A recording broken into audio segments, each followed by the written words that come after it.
He grabbed her by the collar in front of a packed bar, loud, angry, confident nobody would stop him. Chairs scraped. The room went dead silent. Then the man in the black suit stood up, and the manager realized he'd just touched the wrong woman in the wrong place. If this story pulled you in, make sure to hit that subscribe button so you never miss what's coming next. I've got another unforgettable story dropping tomorrow. And while you're here, jump into the comments and tell me where you're watching from. I love seeing our community from all around the world. All right, let's get back into it. Liv Perez moved through Rosa's tavern like water. Present, but never making waves. Her dark uniform blended with the mahogany bar, and that white collar she always kept crisp seemed to make her disappear into the polished wood and amber lighting. She'd perfected the art of professional invisibility over 2 years of double shifts, eyes attentive, movements efficient, never lingering too long, never drawing unnecessary attention. That was the key to surviving when you had responsibilities bigger than pride. The Friday evening crowd filled the tavern with comfortable noise, clinking glasses, easy laughter, the low murmur of conversations that had been happening in these same booths for decades. Neon beer signs glowed soft blue and amber against dark wood paneling. The air smelled like draft beer, grilled burgers, and the faint sweetness of bourbon. Rosa's wasn't fancy, but it was steady, reliable. The kind of place where regulars knew each other's names and tipped in cash. Liv knew every corner of this room. She knew Mr. Patterson always ordered his whiskey neat at exactly 6:47 p.m. She knew the couple in booth 3 celebrated their anniversary here every month. She knew which tables tipped 20% and which ones barely left 5, and she knew Killian Waters. He sat alone at table 7, the corner booth with the best view of the entire bar. His black suit fit him like it cost more than Liv made in 3 months. Dark hair slicked back, sharp jawline, and tattoos that crawled up his neck in precise geometric patterns, the kind of ink that suggested stories Liv had never asked about. His presence didn't announce itself with volume.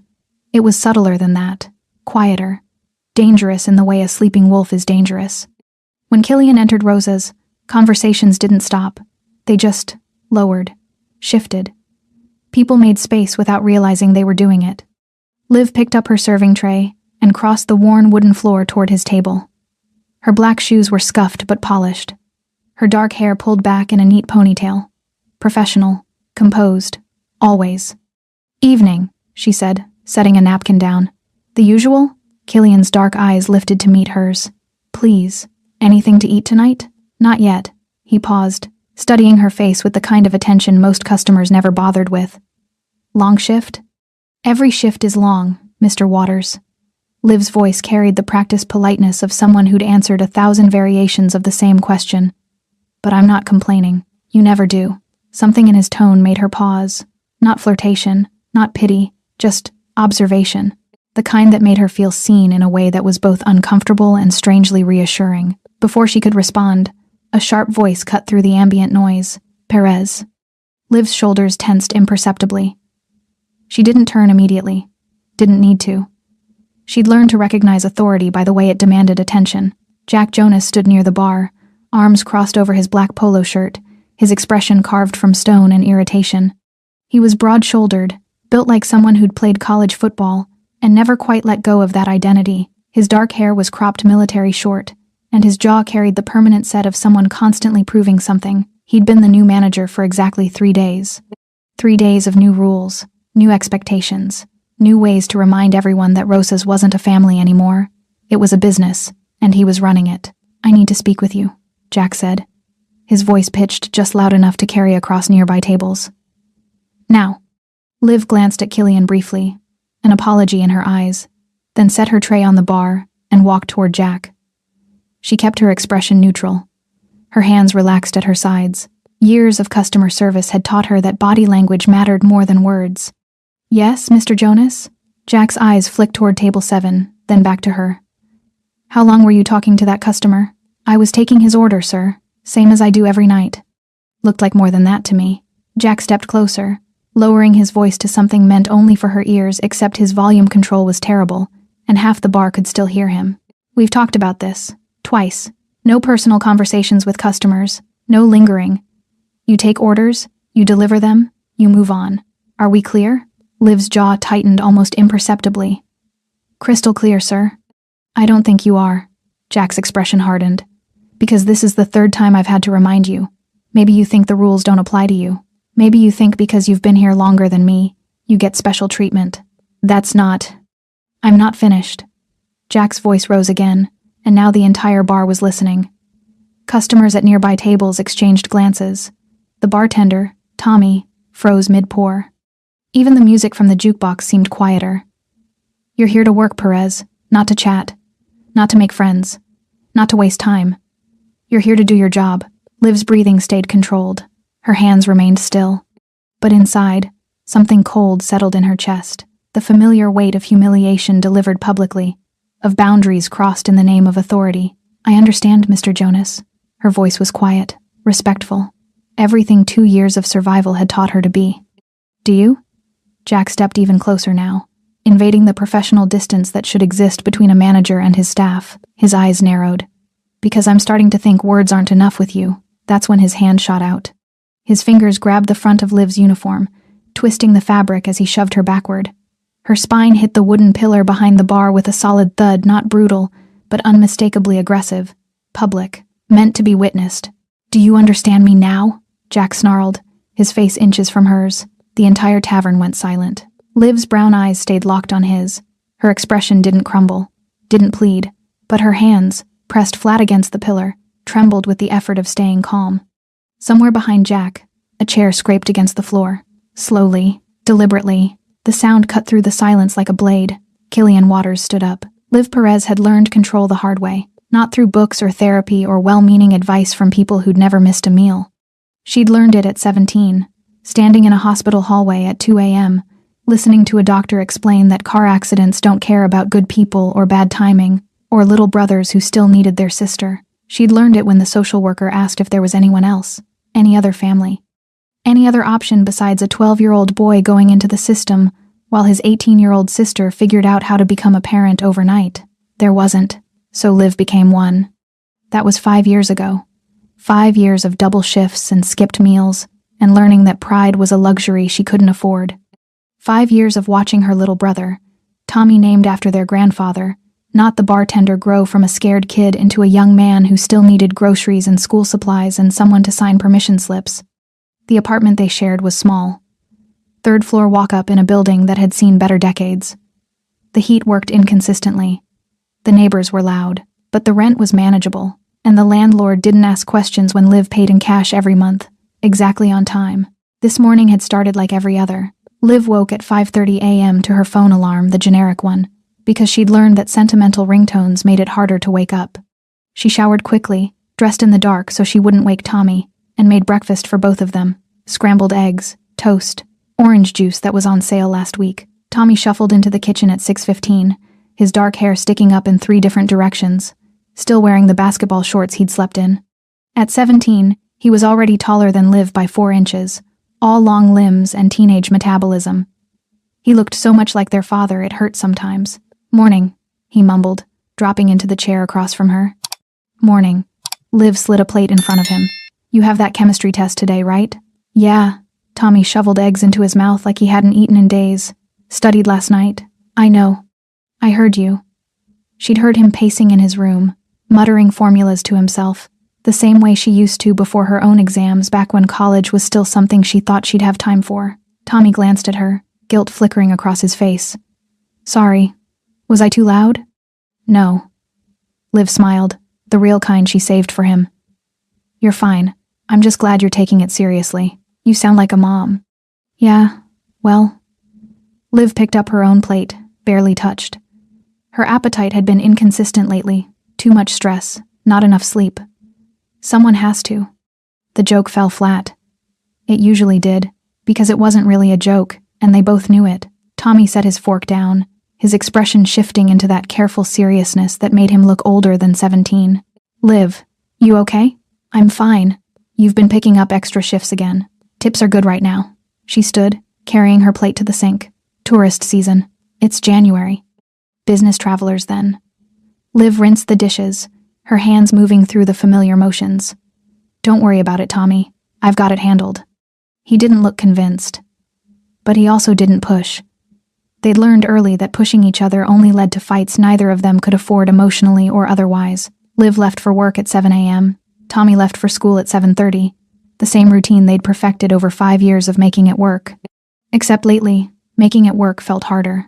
The rent had gone up last month. Tommy needed new shoes. His current ones had a hole in the sole he kept trying to hide. The electricity bill had spiked because winter meant the ancient radiator worked even less than usual, and the space heaters worked overtime. Her phone screen was cracked, her car needed an oil change she kept delaying, and her last trip to the dentist had revealed 2 cavities she couldn't afford to fill yet. None of it was catastrophic, but all of it added up. That's what people who'd never been poor didn't understand. It wasn't the big emergencies that broke you. It was the slow accumulation of small ones. The constant mental math. The decision between fixing the car now or paying the electric bill on time. The choice between buying groceries or replacing worn-out work shoes. Liv was good at the math. She'd been doing it for 5 years. But lately, the numbers weren't adding up the way they used to, which was why she couldn't afford to lose her job at Rosa's Tavern. She'd arrived at the bar at 10 a.m. for the lunch shift, worked through the afternoon lull, and stayed for the evening rush. 8 hours on her feet. 9 if you counted the 30-minute break she'd spent helping Tommy with his math homework over FaceTime. Her feet ached, her lower back throbbed, but she smiled at customers, refilled drinks, cleared tables, and pocketed tips with the same professional efficiency she'd perfected over 2 years. She liked Rosa's, liked the regulars who remembered her name, liked Tommy the bartender, who covered for her when she needed to take a call from Tommy's school, liked the predictability of it, the way she could walk in and know exactly what needed to be done. And then Jack Jonas had arrived. 3 days ago, the owner had called a staff meeting. Short notice. Everyone required to attend. New management, the owner had announced, gesturing to the man standing beside him. Jack Jonas. He's going to be running day-to-day operations from now on. Listen to him like you'd listen to me. Jack had nodded, his arms crossed, his expression unreadable. Thanks for the opportunity.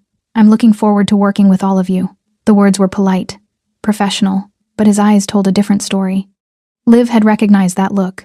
She'd seen it before in managers who viewed staff as problems to be solved rather than people to be led.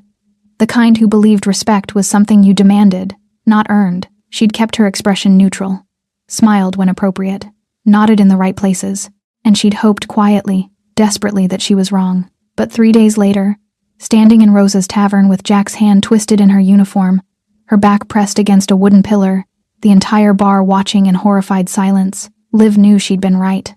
And she knew that control, the thing she'd spent 5 years perfecting, was about to slip through her fingers, because sometimes, no matter how calm you stayed, the world grabbed you anyway. The grip on Liv's uniform hadn't loosened. Jack's fingers were still twisted in the fabric, his knuckles white with the force of it. His face remained inches from hers, jaw clenched, eyes demanding the submission he believed he'd earned simply by existing in a position of authority. But something had shifted in the room. The silence had changed texture, gone from shocked to dangerous. Liv felt it before she saw it, the way the air pressure seemed to drop, the way peripheral movement stopped entirely. Even the jukebox had gone quiet, the last notes of some forgotten country song fading into nothing. Jack felt it too. She watched his expression flicker confusion first, then irritation at being interrupted in the middle of making his point. "Something you need?" Jack called out without turning, his voice still sharp with manufactured authority. No response. Just the steady sound of footsteps, deliberate, unhurried. Jack finally released Liv's uniform and turned. Killian Waters stood 6 feet away. Up close, he was even more imposing than from across the room. The tattoos on his neck were intricate geometric patterns that suggested precision, planning, permanence. His dark suit caught the amber light from the bar, perfectly tailored to shoulders that didn't need padding. His hands hung relaxed at his sides, but there was nothing casual about his posture. He looked at Jack the way someone might look at a stain on expensive furniture. "Take your hands off her," Killian said quietly. Jack blinked, then laughed a short, sharp sound designed to reassert dominance through dismissiveness. "This is staff business, not your concern. I'm making it my concern." "Then you can leave." Jack straightened to his full height, which was considerable 6'2" of former college athlete bulk. "This is my bar, my staff, my rules. You don't like how I run things? There's a dozen other places you can drink." Killian's expression didn't change. "Your bar?" Something in his tone made Jack hesitate. "The owner hired me to manage it," Jack said, though his voice had lost a fraction of its certainty. Which means you work here." Killian took one step closer. "Just one, but the effect was seismic. Like she does. Difference is, she knows her place. You clearly don't. Jack's face flushed red. You threatening me? Educating you. The tension snapped tighter. Two men facing each other in a crowded bar, one believing he had power, the other knowing he did. Liv pressed herself flatter against the pillar, her heart hammering. This was escalating in ways she hadn't anticipated, couldn't control. She wanted to speak, to de-escalate, to do what she always did, smooth things over, make herself smaller, let the situation diffuse naturally, but her voice wouldn't come. You've got 3 seconds to walk away, Jack said, his hand moving toward his belt, not to a weapon, but to his phone. Or I'm calling the cops. Killian smiled. It didn't reach his eyes. Go ahead. Jack's hand froze. Around them, the bar held its collective breath. Regulars who'd been watching from their tables now leaned back slightly, instinctively creating distance. Tommy the bartender had both hands flat on the bar, his knuckles white. The blonde woman at table 4 had her hand over her mouth. The older man in the gray shirt looked like he wanted to leave but couldn't make his legs work. That's what I thought, Jack said, misreading Killian's stillness as retreat. Now sit down, finish your drink, and mind your business. This conversation is over. No, Killian's voice remained calm, flat, final. It's not. Before Jack could respond, movement flickered in Liv's peripheral vision. 2 men had appeared near the exits. She hadn't seen them enter, hadn't noticed them moving, but now they were just there. One by the front door, casual in a dark jacket. Another near the back hallway, hands in his pockets. Both watching, both waiting. Jack noticed them too. His eyes darted between the 2 men, then back to Killian. What is this? A teaching moment. Killian took another step forward. Now he was close enough that Jack had to look up slightly to meet his eyes. You put your hands on someone under my protection. That's a problem. Jack's laugh was forced now, edged with something that might have been fear. She's a waitress, not your property. No, she's a person. Killian's voice dropped lower. Quieter, more dangerous. Which is apparently something you forgot. I was enforcing workplace standards. By assaulting her? I didn't assault anyone. Jack's voice rose, defensive now. I grabbed her uniform. It's not the same thing. Tell that to the room. Killian gestured to the silent witnesses surrounding them. Tell them you had every right. See if they agree. Jack opened his mouth, closed it, looked around at the faces, watching him horrified, disgusted, pitying. Not one showed support. His authority was evaporating in real time. This is ridiculous, Jack muttered, but the conviction was gone. I'm the manager. I was doing my job. Your job is to manage a business. Not to put your hands on people who can't fight back. Killian leaned in slightly, his voice barely above a whisper now, but in the silence of the bar, every word carried. Let me be very clear, Mr. Jonas. You don't touch her again. You don't raise your voice at her again. You don't look at her wrong again. Are we understood? Jack's jaw worked, pride warring with survival instinct. Are we understood? This isn't over, Jack said finally, but the words were hollow, empty of real threat. It is. Killian straightened. You just don't know it yet. He turned his back on Jack, a deliberate insult, a display of dismissal, and looked at Liv. His expression softened imperceptibly, not enough for anyone else to notice, but she saw it. You okay? He asked. Liv nodded. She didn't trust her voice. Killian held her gaze for another moment, then walked back to table 7 and sat down as if nothing had happened. The bar slowly exhaled. Jack stood frozen, humiliation and rage painting his face in equal measure.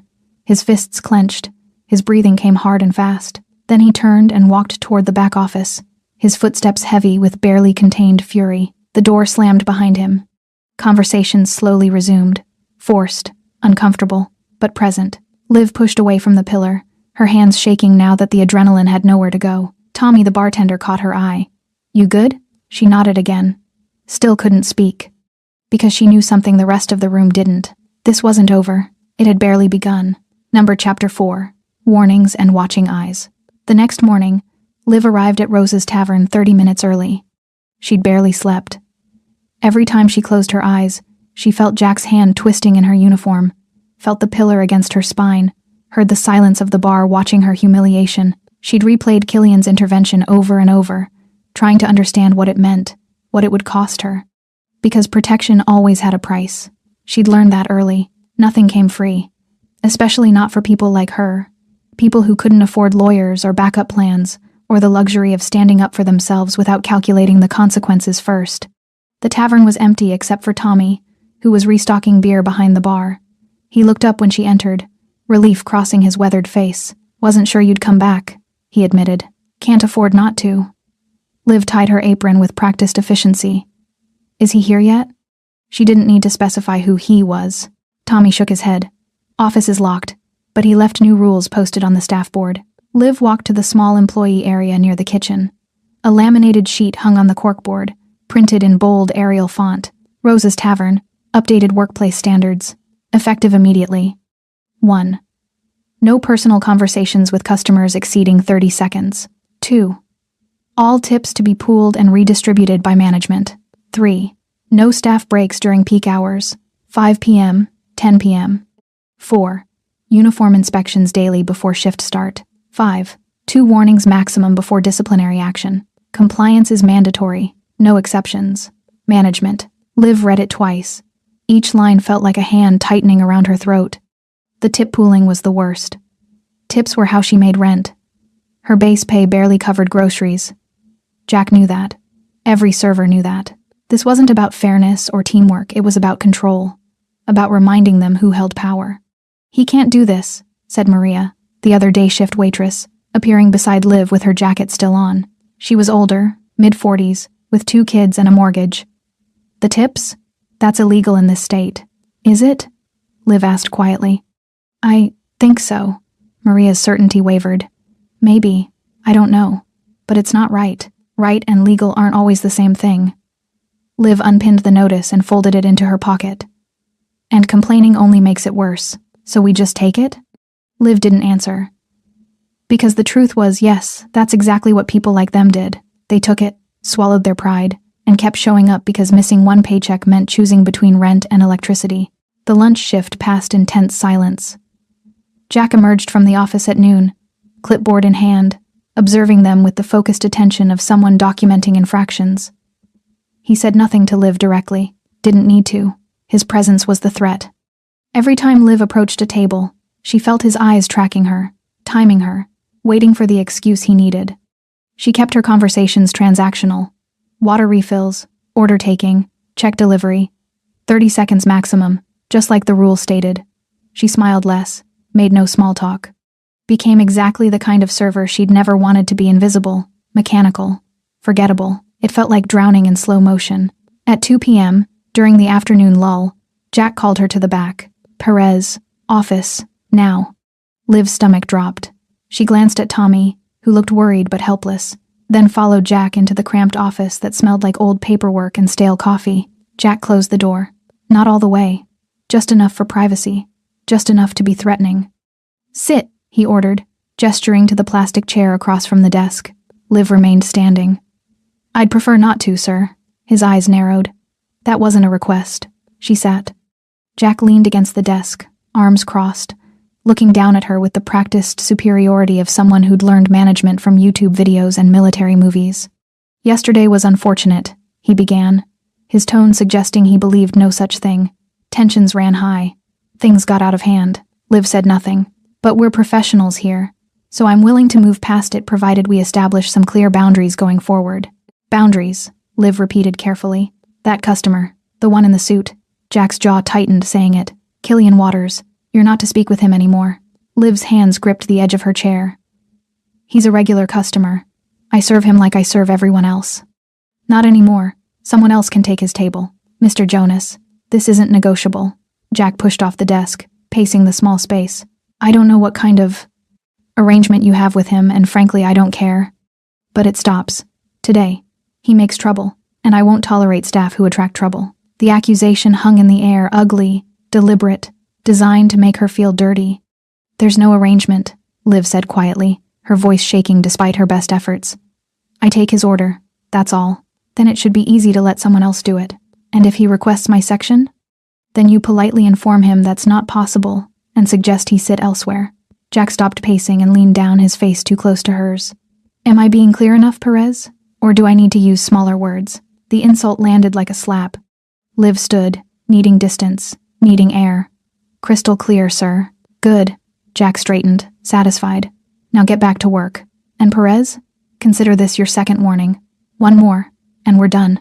She left the office with her dignity barely intact. The rest of the shift passed in a blur. Liv moved mechanically, taking orders, delivering food, clearing tables. She avoided table 7 entirely, even though it remained empty all afternoon. Killian didn't come in for lunch. By 5 p.m., the evening crowd started arriving.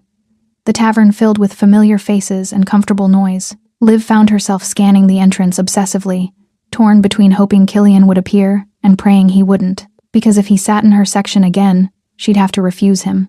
And if she refused him, Jack would know she'd complied. And if she complied, she'd be admitting that Jack's intimidation worked. At 6:47 p.m., the door opened. Killian Waters walked in. He wore the same black suit, the same measured confidence. His eyes found Liv immediately a brief acknowledgement, nothing more. Then he walked to table 7 and sat down. Liv's heart hammered. Across the bar, Jack emerged from the office, clipboard in hand. His eyes locked on table 7, then on Liv.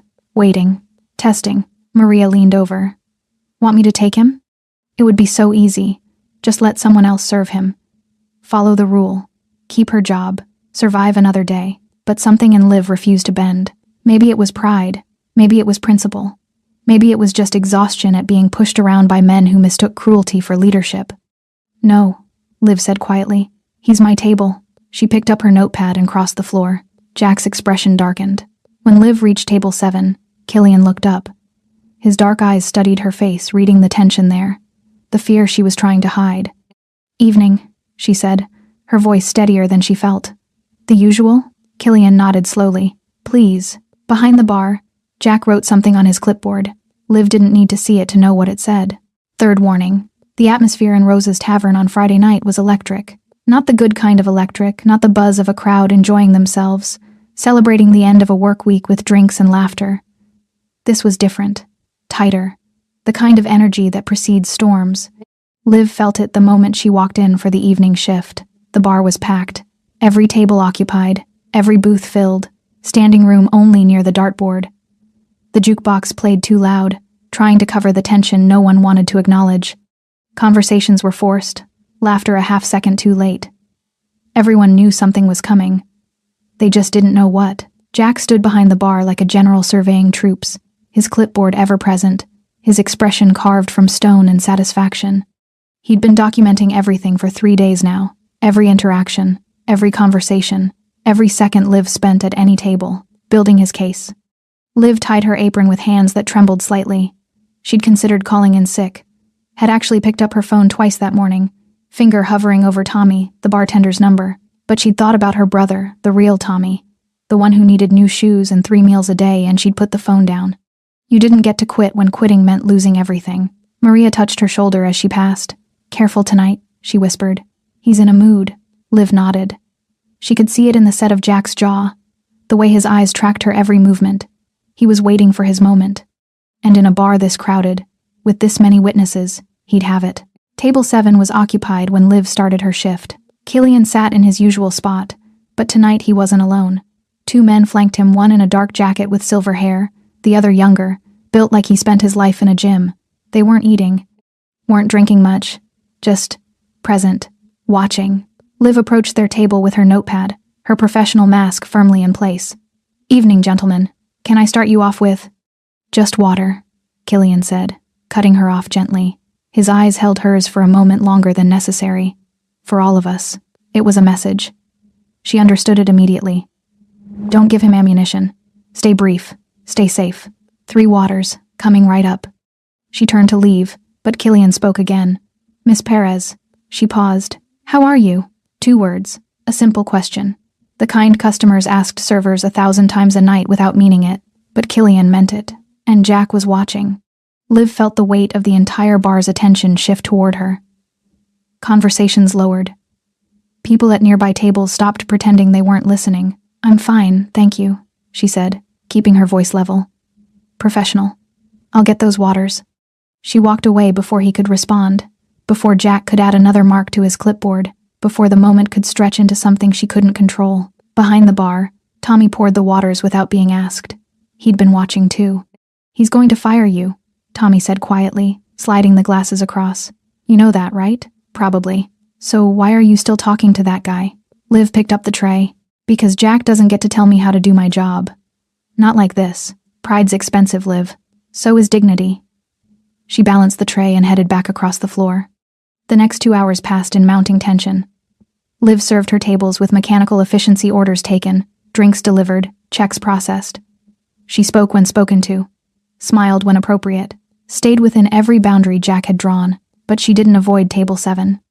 Every time Killian or his companions needed something, she was there. Water refills, extra napkins, the check when they asked for it. Each interaction was brief, professional, and completely within workplace standards, and each one made Jack angrier. She could see it in the way his grip tightened on his clipboard, the way his jaw clenched when she approached that corner booth. He wanted her to slip up, to give him the clear violation he needed, but she couldn't. At 8:30 p.m., during peak rush, everything changed. Liv was clearing table 4, the blonde woman and her husband had just left when she heard Killian's voice behind her. Miss Perez, when you have a moment. She turned. He was standing now, his 2 companions still seated. The crowd pressed close in the packed bar, bodies navigating narrow spaces between tables. Of course, Liv said, setting down her tray of dirty dishes. What can I? Everything all right with your order? Someone asked loudly from across the bar. Several heads turned, including Jack's. Liv felt the trap closing. Killian seemed to sense it too. His expression remained neutral, but something shifted in his posture. A subtle tensing, like a predator recognizing danger. Everything's fine, he said calmly, addressing the room more than the person who'd asked. Just needed to. Perez, Jack's voice cut through the noise like a gunshot. My office. Now. The bar went silent. Liv's stomach dropped. Not now. Not here. Not in front of everyone. But Jack was already moving, pushing through the crowd toward her, his face flushed with 3 days of accumulated rage. I said now, he repeated when she didn't immediately respond. Mr. Jonas, I'm in the middle of... I don't care what you're in the middle of. Jack reached her in 4 long strides. We're done playing games. You've had 3 warnings. 3. And you're still... He gestured angrily toward table 7, toward Killian, toward the evidence of her disobedience. I'm doing my job, Liv said, her voice steady despite the fear climbing her spine. That's all Your job is what I say it is. Jack's hand shot out. His fingers twisted in the collar of her uniform, his other hand gripping her shoulder. Before Liv could react, he shoved her backward hard, sending her stumbling until her spine hit the wooden pillar near the bar. The impact knocked the air from her lungs. Jack followed, his face inches from hers now, his grip painful, his voice rising above the shocked silence of the bar. Do you understand me now? He snarled, his fingers digging into the fabric at her throat. Is this clear enough for you? Liv's hands pressed flat against the pillar behind her.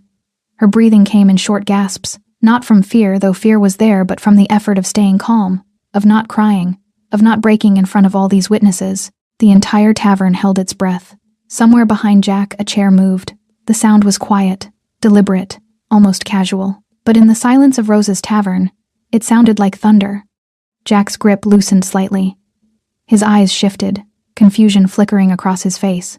Killian Waters stood up slowly, his movements unhurried, his expression unreadable, and the entire room understood. This was the moment everything would change. Killian didn't rush. That was the first thing Jack noticed, the deliberate slowness of it. The way Killian rose from his chair like he had all the time in the world. Like the packed Friday night crowd didn't exist. Like nothing mattered except the man currently holding Liv against a pillar. The second thing Jack noticed was the silence. Complete. Absolute. The kind of quiet that shouldn't exist in a bar with 60 people packed into it. The jukebox had finished its song, and no one moved to select another. Conversations died mid-sentence. Even the kitchen noise from the back seemed to fade. Jack's fingers were still twisted in Liv's collar when Killian took his first step forward. Let her go, Killian said. His voice wasn't loud. Didn't need to be. In the silence, it carried across the entire room with perfect clarity. Jack's grip tightened reflexively. This is none of your business. I'm making it my business. Then you're making a mistake. Jack finally released Liv, turning to face Killian fully, squaring his shoulders. He still had 2 inches of height and 30 pounds of muscle on the man approaching him. That should mean something. I'm the manager here. She's my employee. What happens between us is over. Killian stopped 6 feet away, close enough to be threatening, far enough to give Jack a chance to make the right choice. He wouldn't take it. They both knew that. Jack laughed sharp, dismissive, designed to reassert authority through contempt. You think you scare me? You think because you sit in the corner wearing expensive suits and acting mysterious that I'm supposed to be impressed? No. Killian's expression didn't change. I think you're supposed to be smart, but you've proven me wrong. Get out. Jack pointed toward the door, his voice rising. Get out of my bar before I throw you out myself. Your bar? Killian's eyebrow lifted slightly. Interesting claim. Something in his tone made Jack hesitate, made the confidence in his voice waver just enough to be noticeable. I manage it, Jack corrected, though his certainty was cracking. Which means I decide who stays and who goes. And you. Touch her again. Killian interrupted quietly. And what happens next won't be a conversation. The threat hung in the air, not shouted, not theatrical, just stated as simple fact. Jack's face flushed dark red. That a threat? A promise. Yeah? Jack took a step forward, closing the distance, putting himself in Killian's space the way he'd done to Liv. Intimidation through physicality, dominance through size. You want to make this physical? You really want to go there in front of all these witnesses? Killian smiled. It was the most terrifying expression Liv had ever seen, not because it was cruel, but because it was genuine. Like Jack had just told an excellent joke. Witnesses, Killian repeated. Is that what you think they are? What else would they? That's when Liv noticed the changes happening around the room. The 2 men who'd been sitting with Killian had risen from table 7. They weren't approaching, weren't threatening, just standing, positioned between the crowd and the confrontation. Near the front entrance, a man in a dark jacket had appeared. Liv hadn't seen him enter, didn't remember seeing him in the bar at all, but now he stood by the door, hands in his pockets, expression neutral. Another man near the back hallway, another by the kitchen entrance. All watching Jack with the same patient attention, all waiting. Jack saw them too. His eyes darted between the stationed figures, confusion shifting to something that might have been fear. What is this? He demanded, his voice cracking slightly. Education, Killian said simply. Something you should have gotten before you put your hands on people. I didn't. She's just a waitress. The temperature in the room dropped 10 degrees. Killian took 1 step closer. Just 1. But the effect was seismic. Say that again, he said softly. Please. Jack's mouth opened, closed. His bravado was evaporating in real time, replaced by the dawning realization that he'd miscalculated something fundamental. She's a person, Killian continued, his voice still quiet, still calm. She has a name, a life, responsibilities you know nothing about, and you put your hands on her not once, but twice because you thought your title gave you permission. I was enforcing workplace. You were committing assault. Killian's eyes were black ice. In front of 60 witnesses who will all remember what they saw here tonight. Jack looked around desperately, seeking support, finding none. Every face in the bar showed some variation of the same expression. Horror, disgust, pity for Liv. None for him. This is insane, Jack muttered. You can't just who do you think you are? Killian didn't answer immediately. Instead, he glanced toward the bar, where Tommy stood frozen, dish towel in hand. Tommy, Killian said conversationally. You've worked here how long? Tommy's voice came out rough. 15 years.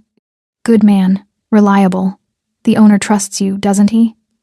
Yes, sir. Call him. Killian's attention returned to Jack. Tell him to come down here. Now. There's something he needs to see. Jack's face went pale. You can't, he hired me. To manage his business, not to assault his staff. Killian took another step forward. Now he was close enough that Jack had to look up slightly to meet his eyes. You have 3 seconds to apologize to Miss Perez. Sincerely. On your knees. Then you're going to walk out that door and never come back. I'm not apologizing to. Killian nodded once. Everything happened so fast Liv almost missed it. 2 of Killian's men moved in from opposite sides. Before Jack could react, they had his arms pinned behind him. A third kicked the back of his knee, not hard, just enough to buckle his leg. Jack went down heavily, his kneecap cracking against the wooden floor. He tried to struggle, but the grip on his arms was absolute. Let me go! Jack shouted, panic replacing anger now. You can't, this is assault, I'll call the cops. Please do. Killian knelt beside him, his voice still conversational. Explain to them how you grabbed a woman half your size and slammed her into a pillar because she spoke to a customer. I'm sure they'll be very sympathetic. Jack's breathing came in ragged gasps. Sweat beaded on his forehead. Killian's expression hardened. You don't touch my people. Ever. Do you understand? Your people? Jack spat. She's not. The grip on his arms tightened. Jack gasped in pain. Do you understand? Yes. Jack's voice broke. Yes, I understand. Good. Killian stood, brushing invisible dust from his suit. He looked toward the bar. Tommy, has the owner arrived yet? On his way, Tommy confirmed, phone still pressed to his ear. Killian nodded, then finally looked at Liv. She was still pressed against the pillar, her hands trembling, her eyes wide with shock. You okay? He asked gently. Liv managed a small nod. That's all that matters, Killian said. Then he walked calmly back to table 7 and sat down. Jack remained on his knees on the wooden floor, held in place by 2 men whose grips hadn't loosened, despite his compliance. His face was flushed, humiliation mixing with rage, mixing with fear in equal, ugly measure. The bar remained frozen, 60 people bearing witness to a moment they'd replay in their minds for years. Some would remember it as justice, others as violence. All would remember it as the night they understood that Rose's Tavern existed under rules they'd never quite noticed before. Liv pushed away from the pillar, her legs unsteady but holding. She wrapped her arms around herself not from cold, but from the bone-deep shock that followed adrenaline. Her uniform collar was stretched where Jack had grabbed it. She could still feel the phantom pressure of his fingers. The front door opened. Robert Chen, the owner of Rose's Tavern, stepped inside. He was 63, gray-haired, dressed in the casual slacks and polo shirt of a man who'd been called away from a quiet Friday evening at home. His expression was confused as he entered until he saw Jack on the floor, the positioned men throughout his establishment, and Liv standing shell-shocked by the bar. His confusion transformed into something colder. What happened here? Robert's voice carried the authority of ownership, real authority, earned through decades, not demanded through intimidation. Tommy stepped forward. Mr. Chen, Jack grabbed Liv, shoved her against the pillar, in front of everyone. Robert's eyes found Liv. That true? She nodded, not trusting her voice yet. Robert's jaw tightened. He looked at Jack, still restrained on the floor. Let him up. The 2 men glanced at Killian, who gave an almost imperceptible nod. They released Jack's arms and stepped back. Jack scrambled to his feet, rubbing his wrists, his breathing ragged. Robert, Mr. Chen, this isn't what it looks like. I was enforcing workplace standards. She was disobeying direct orders, talking to customers when I specifically told her not to. So you put your hands on her? I was trying to get her attention. She wasn't listening. So you assaulted her? The word hung in the air like an accusation and a verdict simultaneously. Jack's mouth opened and closed. It wasn't I didn't assault anyone. I grabbed her uniform. That's different. That's assault. Robert's voice was flat. Final. In my establishment. In front of my customers. Against one of the best employees I've ever had. She was breaking the rules. Jack's voice rose desperately. Multiple times. I gave her 3 warnings, documented warnings, and she continued to disobey. What was I supposed to do? Fire her. Robert's response was immediate. Write her up. Suspend her. Any of a dozen things that don't involve putting your goddamn hands on her. Jack looked around wildly, seeking support, finding none. You hired me to manage this place, to enforce discipline, to maintain standards. I hired you to run a bar, not a prison. Robert moved closer, his anger barely controlled. I hired you because your resume said you had experience, not because I wanted someone who thinks intimidation is leadership. I was trying to help your business. Jack's desperation was fully visible now. These people were running wild. No rules, no consequences. Chatting with customers instead of working, wasting time. Building relationships, Robert interrupted. That's how this business works, Jack. Regulars come here because they know the staff, because Liv remembers their orders, because Tommy asks about their kids. That's not wasting time, that's the entire business model. Jack's face contorted. So she gets to do whatever she wants? Break whatever rules she wants? Because she's been here longer?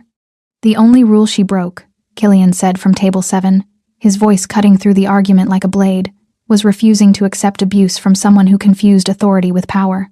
Jack spun toward him. This is your fault. You started this.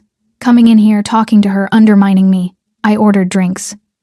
Killian's tone remained conversational. She brought them. That's called service. What you did is called something else entirely. You think you run this place? Jack's voice cracked. You think because you sit in your corner booth acting tough, that you have any say in how I manage my staff? Killian stood, slowly, with the same unhurried deliberation that had preceded everything else. I don't think anything, he said quietly. I know exactly how things work, and so does everyone else in this room now. He gestured to the silent crowd, couples at tables, regulars at the bar, staff members frozen in place, all watching, all understanding something Jack still refused to see. What you don't understand, Killian continued, walking forward, is that real power doesn't need to raise its voice, doesn't need to put hands on people who can't fight back. Real power speaks once and never needs to repeat itself. He stopped a few feet from Jack, close enough to be personal, far enough to give Jack space to process. You mistook fear for respect, Killian said. You confused compliance with loyalty. You thought because people followed your rules that they agreed with them. And when someone quiet, professional, and more competent than you'll ever be refused to let you cross certain lines, you couldn't handle it. Jack's fists clenched. You don't know anything about me. I know you're unemployed. Killian's voice was matter-of-fact.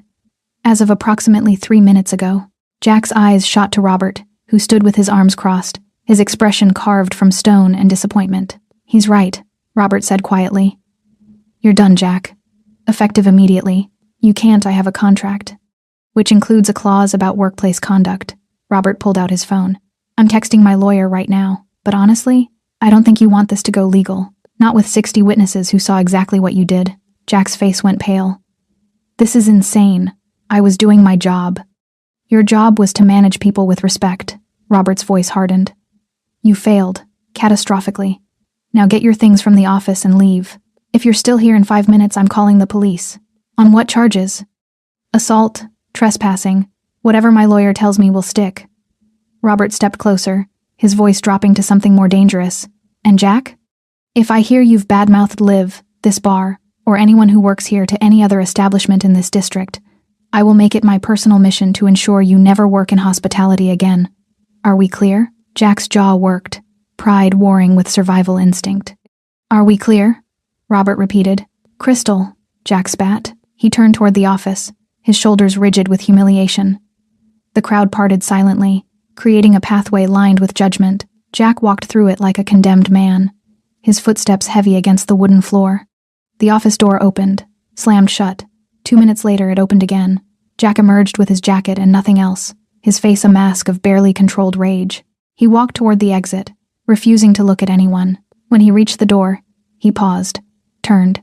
His eyes found Liv one last time. Hope he's worth it, Jack said, venom in every syllable. Then he left.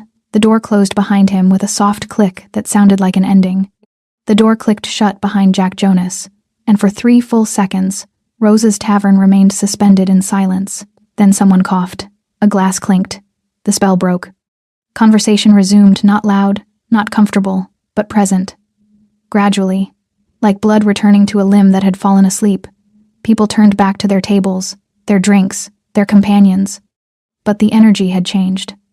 The entire room had witnessed something that would alter how they saw this place, these people, this ordinary Friday night. Liv remained by the pillar, her arms still wrapped around herself. Her hands had stopped shaking, but her breathing hadn't quite steadied. The adrenaline was fading now, leaving exhaustion in its wake, the bone-deep kind that came from holding yourself together when everything inside wanted to collapse. Robert Chen approached her slowly, his expression soft with concern. Liv, he said quietly, I'm sorry. She blinked at him. You're sorry? I hired him. I should have vetted him better. Should have noticed the warning signs sooner. Robert's voice carried genuine regret. This never should have happened. Not here. Not to you. Liv shook her head slightly. You didn't know. I should have. Robert glanced around the bar at his staff, his customers, his life's work. This place is supposed to be safe. For everyone. And I let someone in who made it dangerous. Mr. Chen, you're getting a raise, Robert interrupted. Effective immediately. 20%. And Jack's tip-pooling nonsense is gone as of right now. Your tips are yours. Always have been. Always will be. Liv's throat tightened. She nodded, not trusting her voice. Robert squeezed her shoulder gently, the touch of a father, not a manager, then turned to address the room. Everyone, he called out, his voice carrying across the tavern. Drinks are on the house for the next hour. Food too. And I apologize for what you witnessed tonight. That's not who we are. That's not what Rose's Tavern stands for. A few people nodded. Someone said, "Thank you." The tension eased another degree. Robert looked at Tommy behind the bar. "Make sure everyone's taken care of." "Yes, sir." Then Robert crossed the floor to table 7. Liv watched from her position by the pillar as the owner of Rose's Tavern stood before Killian Waters, the man who'd just orchestrated the removal of his manager, using methods that existed somewhere in the gray space between protection and violence. "Mr. Waters," Robert said. Killian looked up from his seat, his expression neutral. "Mr. Chen, I don't know who you are." "Not really." Robert's voice was quiet, meant only for their table. "I don't know what you do, or why you have the kind of resources you clearly have, and honestly, I'm not sure I want to know." Killian said nothing, just waited. "But what you did tonight?" Robert paused, choosing his words carefully. "It probably saved Liv from something worse. Maybe saved other people Jack would have hurt down the line. So I'm saying thank you, even if I'm not entirely comfortable with how it happened." "The how doesn't matter," Killian replied quietly. "What matters is that she's safe." Robert studied him for a long moment, then nodded. "Your money's no good here anymore. Ever. Anything you want, it's on the house. That's not necessary. It is to me." Robert extended his hand. Killian shook it, a brief, firm grip that sealed an understanding between two men who operated in very different worlds but recognized honor when they saw it. Robert returned to the bar, leaving Killian and his companions alone. Maria appeared at Liv's elbow, her eyes red-rimmed. "I should have said something. When he grabbed you the first time, I should have." "You couldn't have changed anything," Liv said quietly. "I could have stood with you, instead of being scared." Maria's voice broke slightly. "I'm so sorry, Liv." Liv pulled her into a hug, brief, tight, necessary. When they separated, Maria wiped her eyes and went back to her tables. Tommy approached next, carrying a glass of water he pressed into Liv's hand. "Drink," he ordered gently. She obeyed, the cold water grounding her back in her body. "You should go home," Tommy said. "I'll cover your section. I'm fine." "You're not, and that's okay." Tommy's weathered face showed concern etched from years of watching people. "Go home, hug your brother, get some sleep. This place will still be here tomorrow." Liv wanted to argue, wanted to prove she was strong enough to finish her shift, to not let what happened break her routine. But the truth was, she couldn't. Not tonight. Not with her hands still trembling and Jack's grip still phantom present on her collar. "Okay," she whispered. She untied her apron with shaking fingers, folded it carefully, muscle memory from 2 years of closing shifts, and set it on the bar. Then she walked toward the exit, trying to ignore the eyes that followed her, the whispers of sympathy and curiosity that trailed in her wake. She was almost to the door when Killian's voice stopped her. "Miss Perez." Liv turned. He'd risen from his seat and crossed half the distance between them. Up close, in the amber light of the bar, his tattoos seemed more intricate patterns that suggested precision, permanence, protection. "Are you okay?" he asked. The question was simple, direct, the same one he'd asked before. But this time, Liv couldn't just nod and move on. "I don't know," she admitted. "I think so. Maybe. She stopped, unsure how to articulate the chaos inside her. "You don't have to explain." Killian's voice was gentle in a way that surprised her. "What happened tonight shouldn't have happened. And I'm sorry you had to experience it. You stopped it. I should have stopped it sooner." Liv shook her head. "You couldn't have known. Not until tonight. I knew he was watching you too closely. Knew something was wrong." Killian's expression darkened slightly. "I should have acted on that." "Why?" The question escaped before Liv could stop it. "Why do you care?" I'm nobody. Just a waitress who takes your order." Killian's eyes held hers, dark, serious, completely focused. "You're not nobody," he said quietly. "You're someone who shows up every day, works harder than anyone else in this room, and treats people with respect even when they don't deserve it. You're someone who takes care of her family without complaint. Someone who didn't break even when someone tried very hard to break you." Liv's breath caught. "How do you know about my brother? I pay attention." Killian's expression softened imperceptibly. "And people who work as hard as you do usually have a reason." Tears pricked Liv's eyes, not from fear or pain, but from being seen. Really seen. Not as invisible labor or a problem to be managed, but as a person whose life mattered. "Thank you," she whispered, "for everything." Killian nodded once. Get home safe. And Miss Perez? Yes? If anyone bothers you, anyone at all, you tell me. Understood? It wasn't a request. It was a promise wrapped in protection, wrapped in something that felt almost like care. Liv nodded. Then she left Rose's tavern, stepping out into the cool January night, leaving behind the bar that had almost broken her, and the man who'd reminded everyone in that room what real power looked like. She pulled out her phone as she walked to her car, her fingers finding her brother's number. He answered on the second ring. Liv? You okay? You're calling early. I'm fine, she said, and for the first time that night, she almost believed it. I'm coming home. Everything's going to be okay. She didn't know if that was true. But standing under the streetlights, breathing the cold air, feeling the weight of the evening finally beginning to lift, she needed to believe it. So she did. By Saturday morning, Jack Jonas understood exactly how badly he'd miscalculated. He'd spent Friday night in his apartment, rage drinking cheap beer, and rehearsing the story he'd tell other bars when they called for references. He'd been wrongfully terminated, assaulted by customers, undermined by staff. The owner had no backbone. It wasn't his fault. By Saturday afternoon, that story was already dead. His phone buzzed with a text from Mitchell's Pub, a sports bar, 3 blocks from Rosa's, where he'd applied 2 weeks ago as backup. They'd been interested, had said they'd call him after his trial period at Rosa's ended. We've decided to go in a different direction. Good luck. No explanation, no interview, just rejection. Jack stared at the message, confusion giving way to unease. He opened his email. 2 more rejections from places he'd applied to over the past month. Both had come through in the last hour. He called Mitchell's directly. Hey, this is Jack Jonas. I just got your text, and I wanted to clarify. We're not interested, Mr. Jonas. The manager's voice was cold, professional, final. Can I ask why? You seemed enthusiastic when we talked last week. We received some information about your management style. It doesn't align with our workplace culture. Jack's stomach dropped. What information from who? I'm not at liberty to discuss that. Thank you for your interest. The line went dead. Jack sat in his living room, his phone gripped tight in his hand, the reality settling over him like ice water. Someone was spreading the word. Someone with reach. Someone who could make phone calls or send messages that mattered more than Jack's resume. He thought about the men stationed around Rosa's tavern. The way they'd moved with precision. The way Killian Waters had orchestrated everything with barely a word. The way everyone had listened. Jack had called Killian a thug. A customer with delusions of importance. Someone who thought expensive suits made him special. But thugs didn't have the kind of network that could blacklist someone from every bar in a 3-mile radius by Saturday afternoon. Jack grabbed his laptop and started searching. Killian Waters. The name pulled up nothing useful. No LinkedIn, no Facebook, no public records beyond the bare minimum.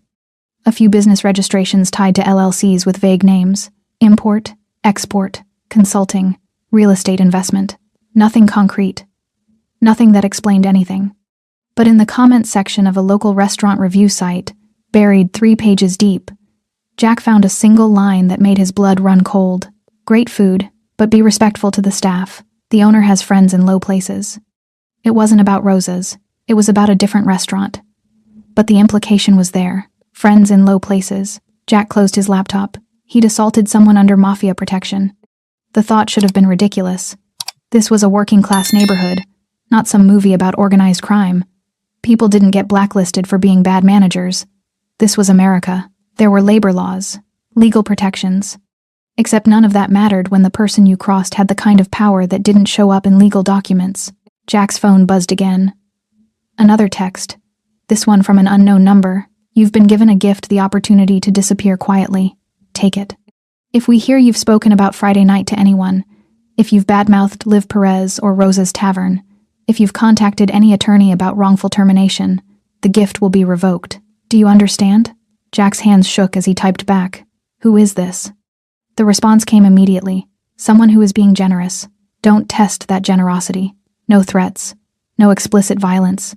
Just the clear understanding that Jack's future depended on his silence. He thought about fighting. About going to the police. Filing a complaint. Pressing charges for assault against the men who'd restrained him. But what would he say? That he'd been fired after grabbing an employee? That customers had intervened? That the owner had sided with the staff over him? Any investigation would uncover what he'd done, would expose his 3 days of harassment, his physical aggression, his abuse of power. And beneath all that, Jack understood something more fundamental. People like Killian Waters didn't make empty threats. They made promises. Jack deleted the text thread. Then he opened his laptop again and started searching for jobs in other cities, anywhere but here. Meanwhile, at Rosa's Tavern, the Saturday lunch shift was surprisingly busy. Word had spread about Friday night, not through social media or news reports, but through the old-fashioned network of neighborhood gossip. Regulars came in specifically to check on Liv, to show support, to make sure she knew she had people on her side. Liv worked her section with the same professional efficiency as always, but something had shifted. She smiled more easily, made eye contact more confidently, laughed at jokes without that underlying tension of wondering if she'd be punished for wasting time. Robert had made good on his promise. The new manager, a woman named Patricia who'd worked in hospitality for 20 years and understood that leadership wasn't about dominance, had started that morning. She'd introduced herself to the staff individually, asked about their concerns, and spent the first hour simply observing how the tavern operated. "I'm not here to change everything," Patricia told them during the pre-shift meeting. "I'm here to support what already works. And from what I can see, you all know your jobs better than I ever could.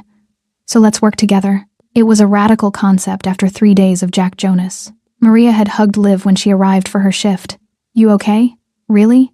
"I think so," Liv said, and she meant it. Tommy, the bartender, had nodded approvingly when he saw her. "Good to have you back. Good to be back."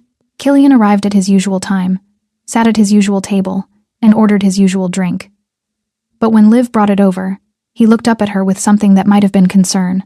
"How are you?" he asked. "Better," Liv answered honestly. "Thank you." He studied her face for a moment, then nodded, satisfied. "Good." "Mr. Waters." Liv hesitated, unsure how to articulate what she wanted to say. "What you did Friday.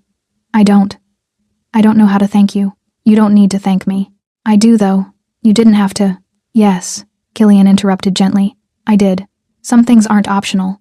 Liv didn't fully understand what he meant, but she understood enough. "Well," she said softly, "thank you anyway." He inclined his head, a small gesture of acknowledgement. Liv returned to her other tables, her step a little lighter, and across the bar, 60 witnesses to Friday night's confrontation ate their meals and drank their drinks, and carried with them a story they'd tell for years. About the night a quiet waitress stood her ground. And the night real power reminded everyone what it looked like. Sunday morning arrived cold and clear, the kind of January day where sunlight made everything look sharper, cleaner, full of possibility. Liv woke before her alarm, which almost never happened. She lay in bed for a moment, listening to the sounds of the apartment building waking up around her footsteps above, pipes groaning, someone's muffled radio playing old salsa music. Her body ached in unfamiliar places. The adrenaline crash from Friday had left her muscles sore, her mind fuzzy. But underneath the exhaustion was something else, something she hadn't felt in a long time: relief. She got up, showered, and made breakfast. Tommy, her brother, not the bartender, emerged from his room at 8:30, yawning and stretching. "You're up early," he observed, dropping into his chair. "You okay?" "Yeah." Liv slid eggs onto his plate.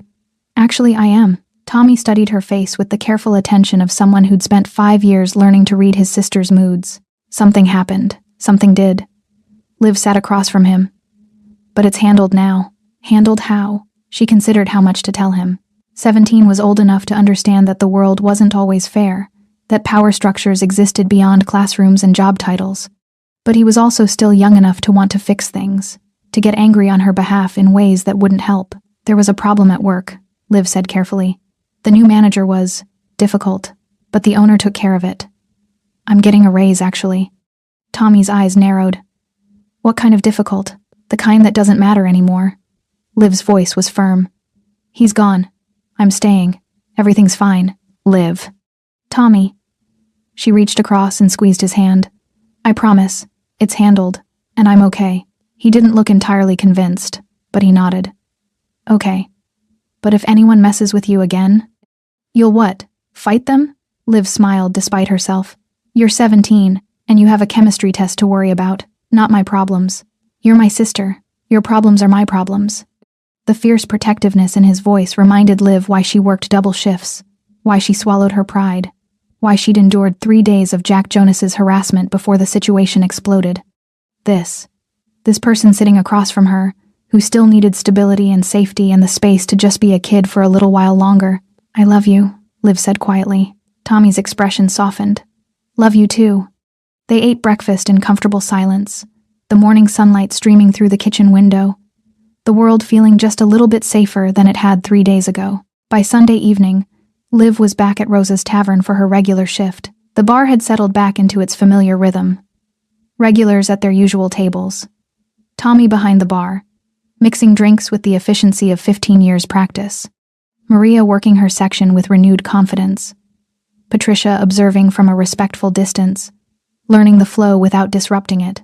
Liv moved through her tables with practiced ease, but something fundamental had changed in how people interacted with her.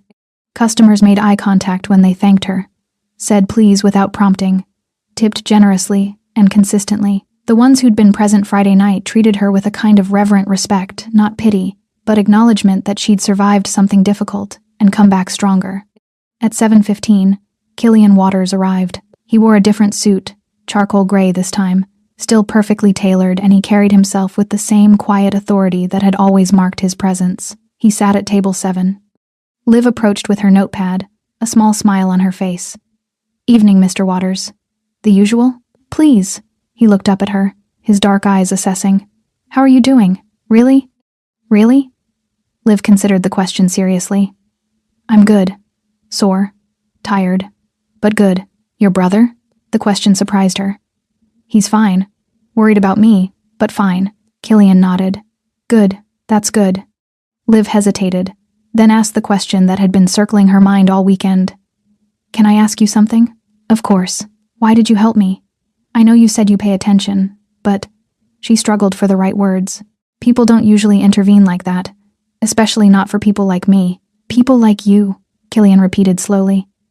"You mean people who work hard, who take care of their families, who treat others with respect even when they're being disrespected. I mean people who don't matter much in the grand scheme of things."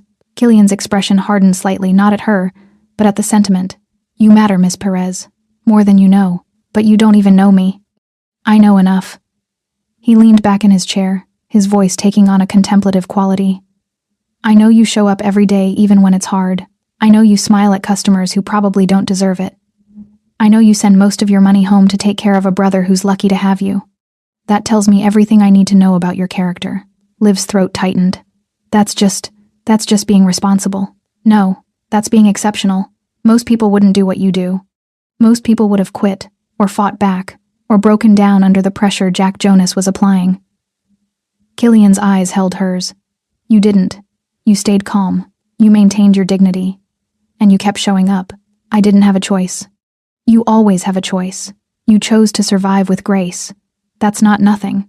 Liv didn't know what to say.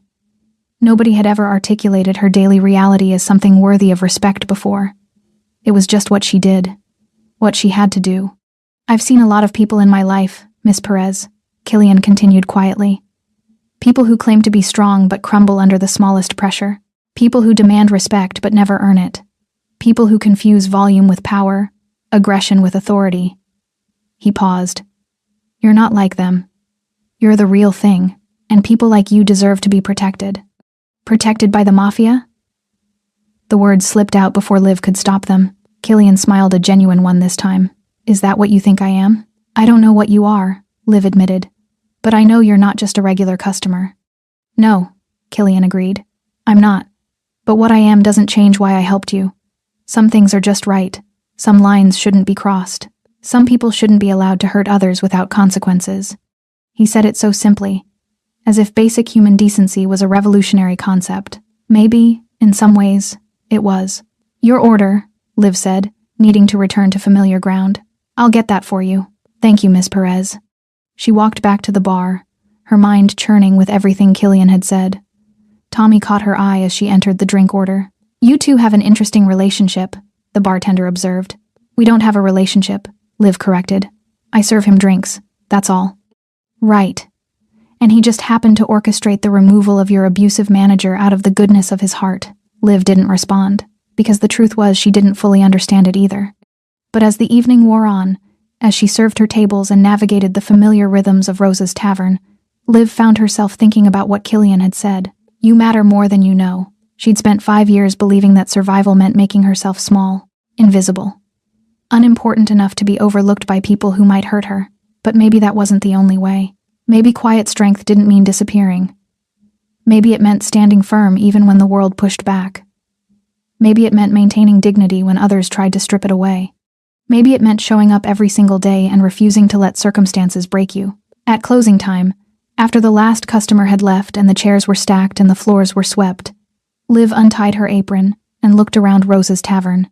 This place had almost broken her, had put her in the path of someone who believed power came from intimidation, but it had also shown her that real power looked different. Real power didn't shout, didn't grab, didn't demand submission. Real power stood up slowly from a corner booth and said 3 words that changed everything. Take your hands off her. Real power protected without asking for anything in return. Real power recognized dignity in places others overlooked. Liv pulled on her jacket and headed for the door. Patricia called after her. See you tomorrow, Liv. See you tomorrow, Liv replied, and she meant it. Because tomorrow she'd come back. She'd work her tables. She'd serve Killian Waters his usual drink. She'd send money home to her brother and pay her bills, and keep surviving with the same quiet strength that had carried her through 5 years of impossible choices. But now she'd survive with something else too. The knowledge that some people saw her, really saw her, and believed she mattered. That was worth more than any raise, worth more than any apology Jack Jonas would never give, worth everything. Liv stepped out into the cold January night, the door to Rose's tavern closing softly behind her, and walked toward her car with her head high and her heart lighter than it had been in years. Thanks for staying with this story right till the final moment. You're the reason these stories come alive. If you're ready for another powerful journey, just tap the next video on your screen. And before you go, leave a quick comment and rate this story from 1 to 10. I'm excited to see your thoughts and connect with you down there.